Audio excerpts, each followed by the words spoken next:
मोतिहारी में गरजे पीएम मोदी, कहा बनाएंगे नया बिहार, फिर से एनडीए सरकार। प्रधानमंत्री नरेंद्र मोदी आज बिहार दौरे पर आए। इस दौरान उन्होंने मोतिहारी में एक विशाल जनसभा को संबोधित किया। वहीं पीएम मोदी 7200 करोड़ रुपए से अधिक की विकास की परियोजनाओं का शिलान्यास व उद्घाटन किया। इन परियोजनाओं में रेलवे, सड़क, ग्रामीण विकास, मत्स्य पालन और सूचना प्रौद्योगिकी जैसे क्षेत्र शामिल हैं। बिहार की धरती से एक बार फिर प्रधानमंत्री नरेंद्र मोदी ने ऑपरेशन सिंदूर का जिक्र किया। उन्होंने कहा कि इसी धरती से मैंने ऑपरेशन सिंदूर का संकल्प लिया था और आज ऑपरेशन सिंदूर की सफलता पूरी दुनिया ने देखा। उन्होंने कहा कि आज का भारत दुश्मनों को सजा देने के लिए जमीन और आसमान एक कर देती है।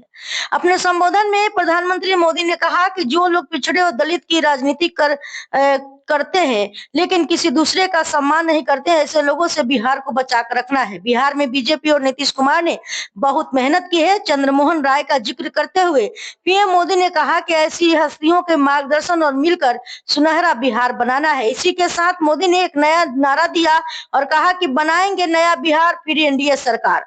मोदी ने कहा कि आज जिन लोगों को पिछड़ा कहकर छोड़ दिया गया, वे लोग हमारी सरकार की प्राथमिकता है। जिसे आखिरी और सीमावर्ती गांव कहकर छोड़ दिया, उस गांव का हमने विकास किया। वो गांव अब देश का पहला गांव है। उन्होंने ओबीसी का जिक्र करते हुए कहा कि ओबीसी वर्ग दशकों से संवैधानिक दर्जे की मांग कर रहे थे। हमारी एनडीए सरकार की ने सबकी बात मानी, ओबीसी के लिए काम किया, पिछड़ों के लिए जनमन योजना शुरू की। मोतिहारी में प्रधानमंत्री ने नक्सलवाद का भी जिक्र किया। उन्होंने कहा कि जिस तरह के पिछले कुछ सालों में बिहार में नक्सलवाद और माओवाद आज अंतिम सांसें गिन रहा है, माओवाद के कारण चंपारण, औरंगाबाद, गया, जमुई जैसे जिले कई वर्षों तक पीछे थे। इन इलाकों पर माओवाद का काला साया था। आज वहां के नौजवान बड़े सपने देख रहे हैं। हमारा संकल्प है कि हम भारत को नक्सलवाद से पूरी तरह मुक्त करके रहेंगे।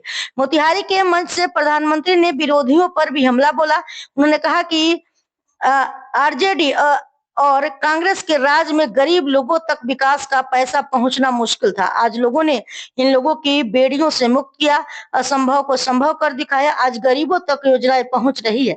मोतिहारी से टुडे 24 क्राइम न्यूज के लिए हरवंश कुमार की रिपोर्ट।